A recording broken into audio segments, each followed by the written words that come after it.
Oh, baby, you too tall. Get on my level. Come on, baby. Come on, baby. And get on my level.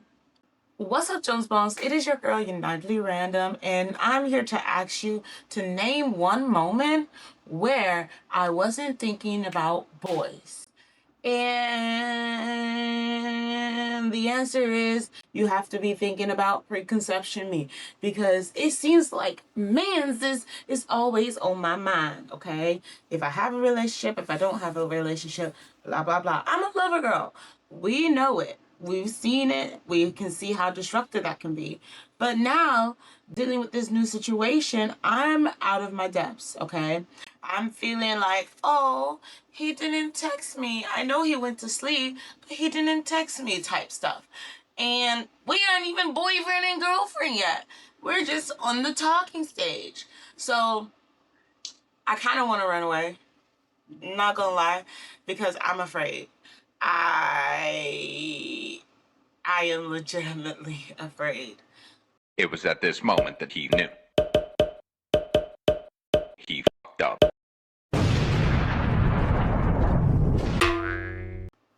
Of this relationship. I'm afraid of trying again. I'm just afraid because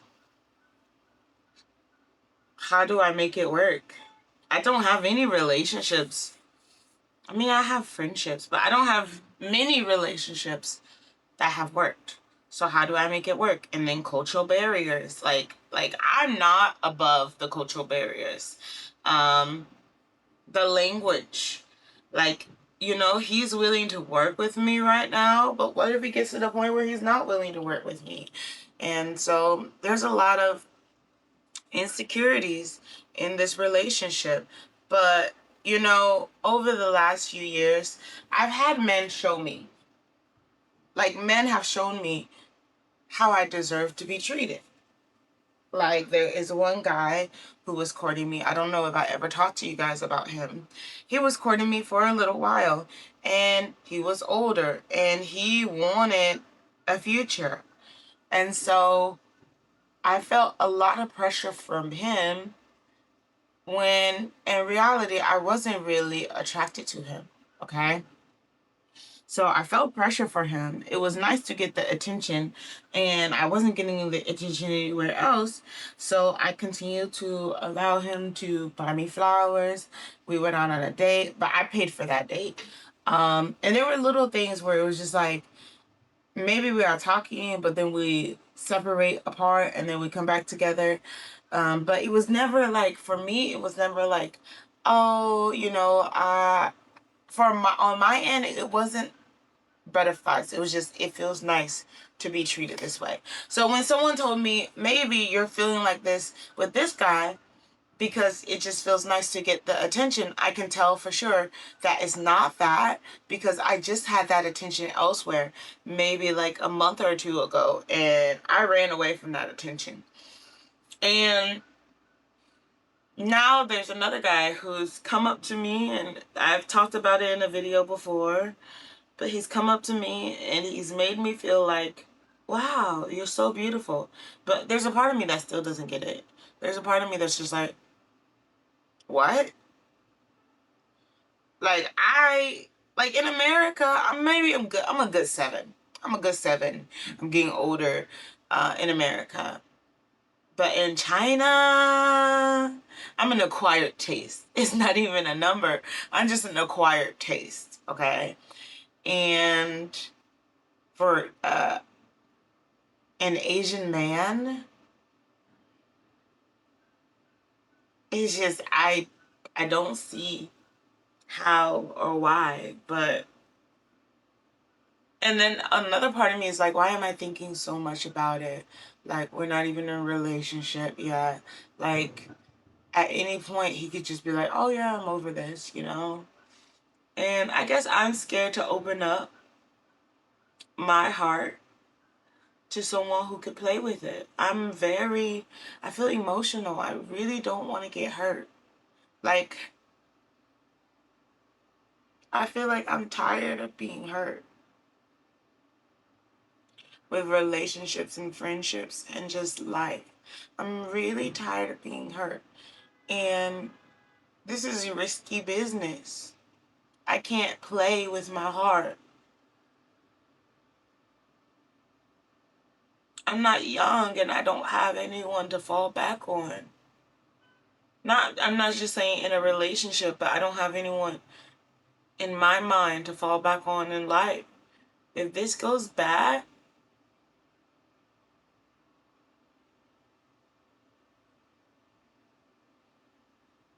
and I know in my head I keep thinking about the what if. What if he just wants to use me for something? What if I'm just a big fuck you to your parents? And we're not even in a relationship yet.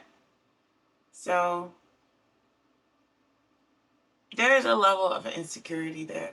Like, I know, I can hear it in my own voice. And I hate that there's a level of insecurity there, but it's just there. And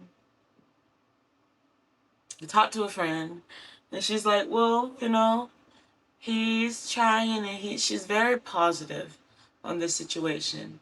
And, I wouldn't say I'm the most positive person, but I tend to be positive in general.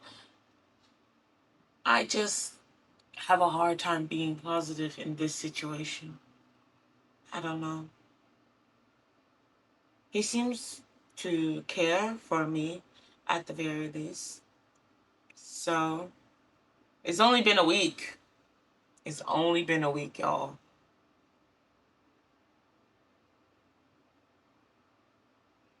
I like him.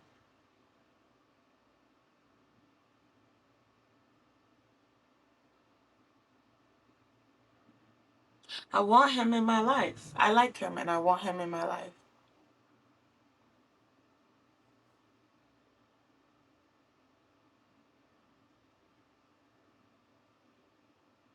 I think that if what he says is true, he would be a good influence in my life. He would be a good part of my life.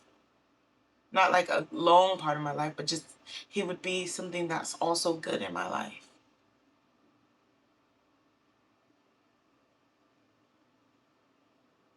And I want that something good in my life.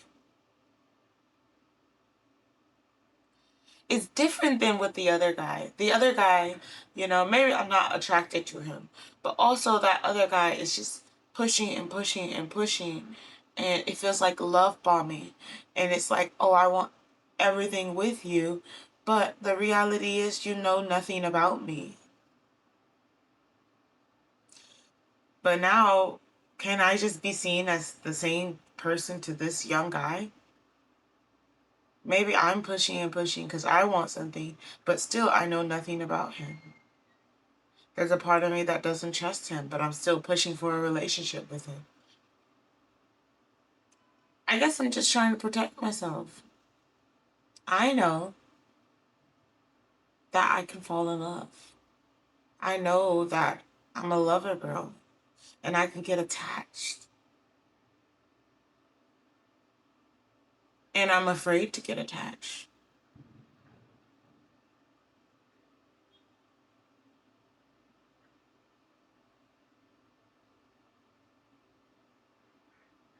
I don't know, you guys.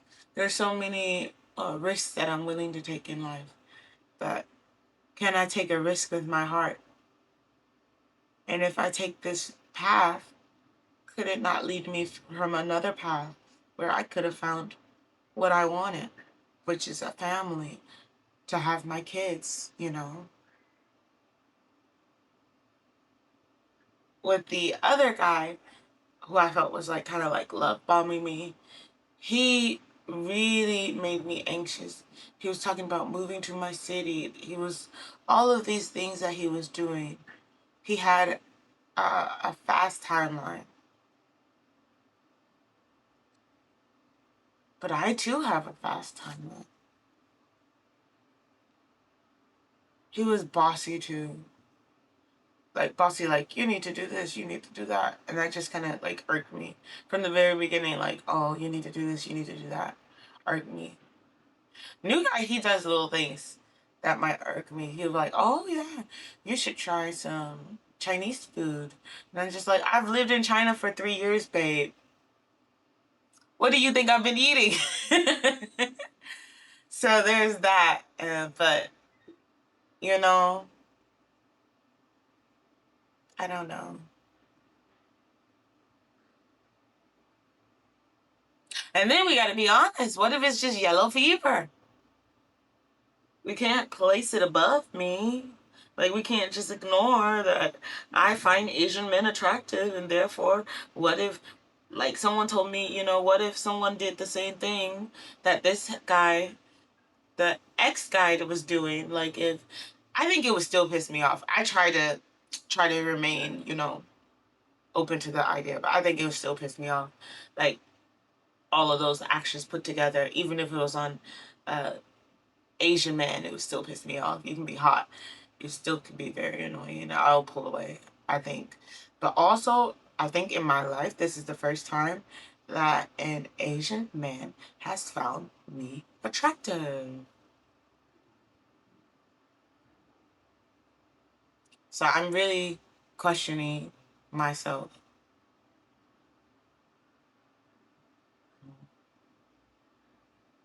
At the end of the day, I know time will tell. Time is always the best truth teller. With time, you can get any truth. I know. Time will tell. But I want to know now. I want to know now. I want to know now. I'm a sensitive. So, yeah, that is all. Much love and positive vibes. And I hope to see you guys in the later parts of my self-growth journey. Join me next week on how to find love, now how to trust and love. That's what I'm dealing with right now. How to trust and love. I don't know. We're healing.